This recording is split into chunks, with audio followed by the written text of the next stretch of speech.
तो नमस्कार देवियों और सज्जनों, क्या हाल चाल है आप सभी लोगों का। अभी मोस्टली सभी की एग्जाम्स खत्म हो चुकी हैं और नया सेमेस्टर शुरू होने वाला है। जो लोग 12th भगवान की देन से पास कर लेंगे वो जा तो अपने नए कॉलेज की तैयारी शुरू कर देंगे, जा तो फिर कनाडा ऑस्ट्रेलिया के सपने लिए आइलेट्स सेंटर पहुंच जाएंगे। खैर आज हम बात करने जा रहे हैं एक ऐसे इंसानी आविष्कार की जिसने इस हरे नीले गोले पर रहने वालों के जीवन को पूरी तरह से हिला कर रख दिया है, जिसने 1700-1800 शताब्दी की सोच रखने वालों को 21वीं सदी की सोच से रूबरू करवाया। उस महान आविष्कार का नाम है इंटरनेट। अभी इंटरनेट जितना बदलाव किसी भी चीज ने नहीं किया इंसान के जीवन में है। मेरे जितने बदलाव ये बच्चा कर ही नहीं सकता है। बदलाव की बात भी देखो कौन कर रहा है। मेरी तरफ देखा है कभी? मुझे कहते हैं असली बदलाव। हाँ, बदलाव। अरे हम तो शुरुआत है उसकी। हमसे बड़ा बदलाव तो हो ही नहीं सकता इंसान के जीवन में। ये जो इंसान की जिंदगी में उसकी उम्र का बदलाव आया है वो हमारी वजह से ही आया है। तो बदलाव की बात तो हमारे सामने मत ही करो, समझे बेटा? ए बदलाव? हमने तो आज पूरा का पूरा इंसान ही बदल दिया है। हमसे बड़ा बदलाव तो क्या ही हो सकता है। निकाल निकाल सालों को अभी यहाँ से। जो छोटे छोटे बच्चे देखते हैं वीडियोस, वो जब स्पर्म के बारे में जानेंगे तो उनका क्या होगा? उनका तो परिवार वाली कहानी से विश्वास ही उठ जाएगा। अपने बाप को जाकर पूछने लग जाएंगे कि पापा पापा ये स्पर्म क्या होता है? बेटा वो स्पर्म आया अभी 1 मिनट। हाँ, तो जैसा कि मैं कह रहा था कि इंटरनेट जैसा बदलाव किसी भी चीज़ ने नहीं लाया इंसान के जीवन में, क्योंकि इसने लिटरली दुनिया के एक कोने को दुनिया के दूसरे कोने से जोड़ दिया, जो कि एक दूसरे से हजारों कोस दूर है। अब इंटरनेट ने पिछले कई सालों में जो अलग अलग चीज़ों को जन्म दिया है, तुम एक शहर से लेकर दूसरे देश में क्या चल रहा है तुम वो जान सकते हो। एक जोमेटो वाले की स्माइल से लेकर असली स्ट्रगलर्स का रोता चेहरा देख सकते हो। तुम एक छोटी सी शब्दकोश से लेकर पूरी हिंदी और अंग्रेजी की व्याकरण खोल सकते हो। तुम एक अश्लील पत्रिका से लेकर एक अश्लील फिल्म तक देख सकते हो। अरे वाह भाई, आप बताइए ना असली चीज। बाकी सबकी तो माँ की चू। असली सामान तो ये है इंटरनेट का। मजा तो तभी आता है जब डेनिस और एवा एडम्स की कोई वीडियो देख ले अकेले बैठ। हाँ, शर्म आती है सालो। जब देखो तब सारा दिन यही 4 नाम घूमते रहते तुम्हारे दिमाग में। पहले लोग घर आने पर चाहे तो दूरदर्शन देखते थे, चाहे तो ऐसे ही वेले बैठे रहते थे। और अगर कभी भगवान की कृपा से क्रिकेट वर्ल्ड कप होता था तब उस छोटे से डिब्बे के सामने पूरा खानदान ऐसे आकर बैठा था जैसे स्वयं देश का प्रधानमंत्री कोरोना काल में पूरे देश को बर्तन बचाने का ट्यूटोरियल दे रहा हो। लेकिन जब से इंटरनेट आया सबके जीवन में, तब से जो मनोरंजन की बारिश हुई है सबके ऊपर, एक आदमी अपना पूरा जीवन निकाल सकता है इंटरनेट पर, और तब भी वो इंटरनेट पर मौजूद सिर्फ 1% से कम के सामान को देख सकता है। जहाँ पहले वो घर का एक लैंडलाइन सब यूज किया करते थे, आज वही सब किसी से भी फेस टू फेस बात कर सकते हैं। चाहे सामने वाला बंदा बगल वाली गली में हो या फिर अपने करीबी के रिश्तेदार ऋषि सोना के साथ बैठ चाय की चुस्की लगा रहा हो, तुम उन सब के साथ आराम से और सस्ते में बात कर सकते हो। तो यार अपनी डायनी पॉज कर दो, अपने कानों में हेडफोन डाल लो, अपने डिवाइस की वॉल्यूम अपने हिसाब से सेट कर लो और बढ़ते हैं आज की चुतियापे की ओर। अब सबसे पहले आते हैं इंटरनेट की हिस्ट्री यानी कि इतिहास की ओर। जो इंटरनेट है वो अपने समय में ऐसे नहीं बनाया गया था। उसका निर्माण हमारे करीबी के मित्र नहीं पाकिस्तान नहीं, वो थोड़ा ज्यादा करीबी का हो गया। हमारे दूर के करीबी के मित्र अमेरिका ने किया था। अब तुम सबको ज्यादातर ये लग रहा होगा कि इंटरनेट को उन्होंने उस वक्त सोशल मीडिया या फिर यूट्यूब वगैरह को अपने दिमाग में रखते हुए बनाया था, लेकिन ऐसा बिल्कुल नहीं है भाई। फिर तो मैं तुम्हें लिख कर देता कि उन्होंने इंटरनेट को पक्का पौने के लिए बनाया होगा ना। नहीं, ऐसा बिल्कुल नहीं है। तब उनकी इतनी उच्च सोच भी नहीं थी।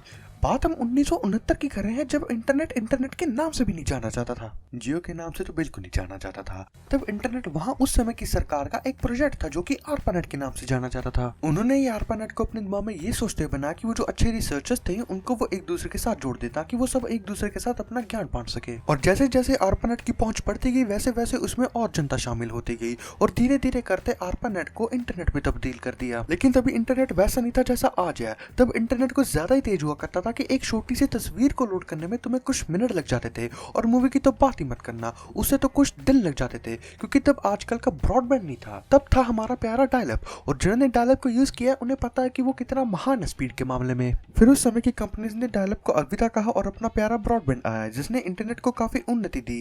ऐसे ही इंडिया में भी इंटरनेट आया और धीरे धीरे लोगों ने इंटरनेट को अपनाया। लेकिन तब 2012-13 के वक्त इंटरनेट इतना बड़ा नहीं था जितना आज है। तब आता था 20 रुपए वाला स्क्रैच कार्ड जिसे लोग अपने फोन में यूएसएसडी कोड यूज कर रिचार्ज किया करते थे। लेकिन फिर 2016 में इंडियन इंटरनेट की दुनिया हमेशा के लिए बदल गई, क्योंकि तब एक भारी बैंक अकाउंट वाले के दिमाग में एक ख्याल आया कि अपनी सिम कंपनी खोलते हैं और नए कस्टमर्स पकड़ने के लिए न्यू सिम के साथ 1 साल का इंटरनेट फ्री।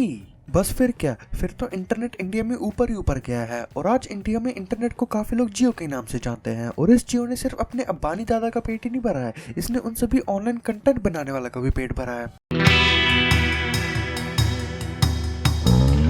अब आते हैं इंटरनेट के प्रेजेंट यानी कि वर्तमान की ओर। आजकल की दुनिया में इंटरनेट सबकी जरूरत बन चुका है। तुम अगर किसी से भी जाकर पूछ लो कि उनके इंटरनेट के बारे में क्या ख्याल है तो ज्यादातर लोगों का यही जवाब होगा, अरे इंटरनेट तो बहुत सही चीज है, इसने तो मेरी जिंदगी के चार चांद लगा दिए। मतलब क्या ही उन्नति हुई है मेरे जीवन में इंटरनेट की वजह से साहब। मैं तो कहता हूँ कि इंटरनेट सबको यूज करना चाहिए। ये सब झूठ है, ऐसा कुछ नहीं है इंटरनेट में। साला जब से है मेरे जीवन में तब से मेरी जिंदगी झंड हो रखी है। बच्चे साले मुझे किडनैप करके मुझसे ये सब चीजें जबरदस्ती बुलवा रहे हैं। कोई बचा लो मुझे यहाँ से प्लीज। ए बंद करो कैमरा और तू चुप कर साले, लगाऊंगी ये एक जैसा स्क्रिप्ट में लिखा वैसा बोल वरना। हाँ ठीक है साहब बोलता हूँ पर मानना मत रहे।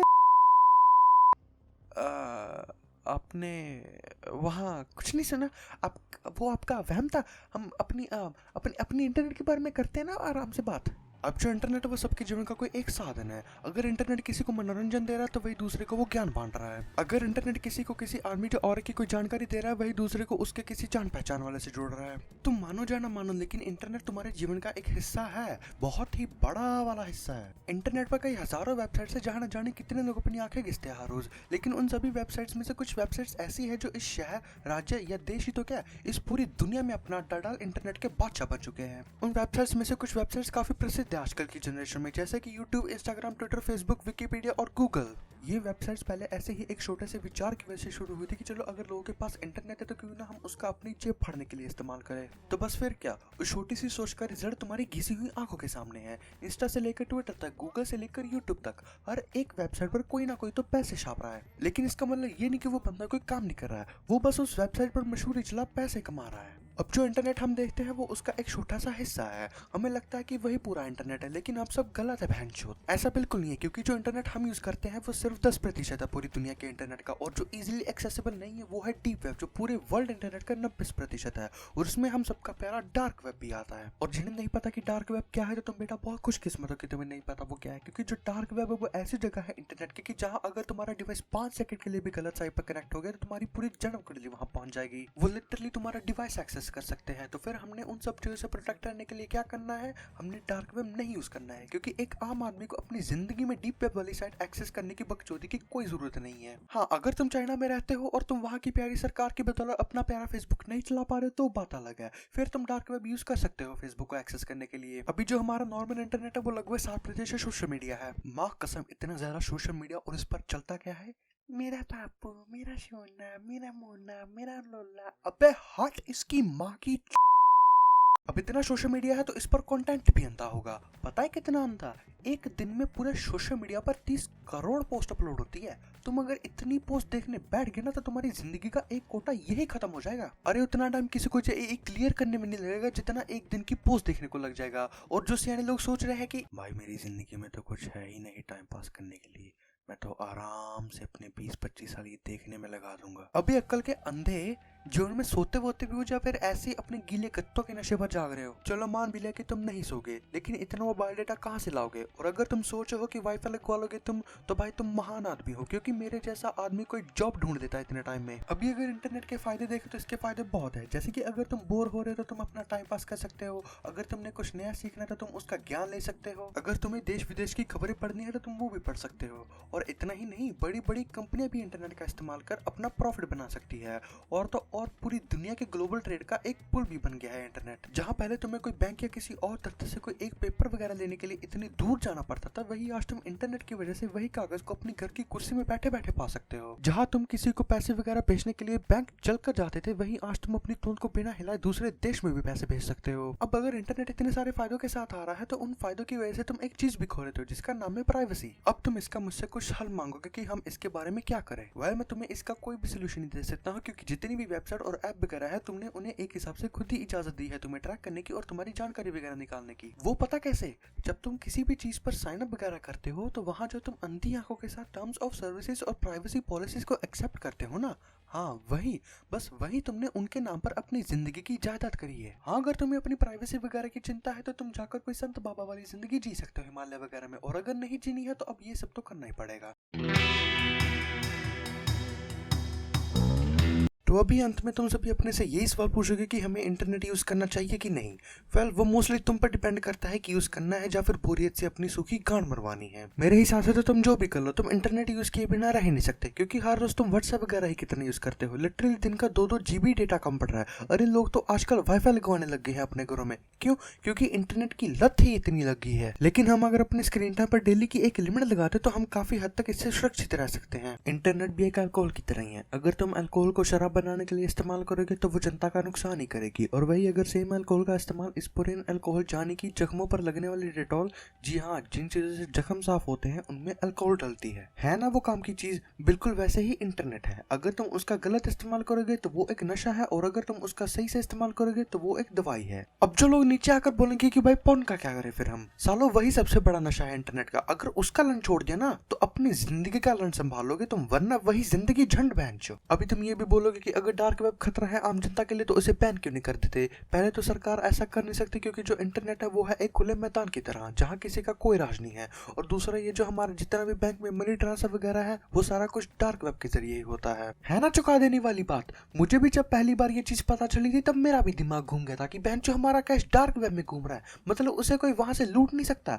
ऐसी कोई प्रॉब्लम नहीं है क्योंकि वो अपना कुछ जुगाड़ बिठा कर बैठे हैं वहां। मैं अगर अपना ओपिनियन दूं तो मैं अपने सरफेस वेब से खुश हूँ, क्योंकि यहाँ सब कुछ आसान और सुरक्षित है डार्क वेब के मामले में, और ऊपर से मैं जो वेबसाइट और एप्स वगैरह भी यूज करता हूँ वो हमारे साफ सुथरे सरफेस वेब पर उपलब्ध है। और मैं सही में बताऊँ तो मैंने डार्क वेब कुछ 1.5-2 घंटे के लिए एक आइसोलेटेड डिवाइस में चला कर भी देखा है, और मुझे वहां का कुछ समझ नहीं आया। साला पता नहीं क्या कचरा डाल रखा है, बेंचो कसम से मेरा सर ये दुनिया छोड़ भाग चुका था। भाई वहां लिटरली गांजे वगैरह का अमेज़न है फुल होम डिलीवरी। अभी जो आदत से मजबूर वो साइट ढूंढने की कोशिश करेंगे तो मैं उन्हें पहले ही ये बात बता देता हूँ कि वो सिर्फ वेस्टर्न कंट्रीज के लिए अवेलेबल है, तो कृपया कर अपनी गांड वहां ना लेकर जाए। Thank you. तो खैर आज के लिए सिर्फ इतने। अगर आपको वीडियो पसंद आया तो इसे लाइक जरूर कर देना और अपने मित्र जुड़े के साथ शेयर भी कर देना। और हाँ अगर चैनल पर नए हो और अभी तक चैनल को सब्सक्राइब नहीं किया है तो वो जो नीचे लाल रंग का सब्सक्राइब बटन है उसे अपनी विशुद्ध उंगलियों का इस्तेमाल कर दबाएं। अच्छा अब मैं चलता हूँ, मुझे जाकर पोल्स वाले लोंडो के साथ एक प्यारी सी बात भी करनी है। मिलते हैं अगले वीडियो में, तब तक के लिए पीस दी आउट।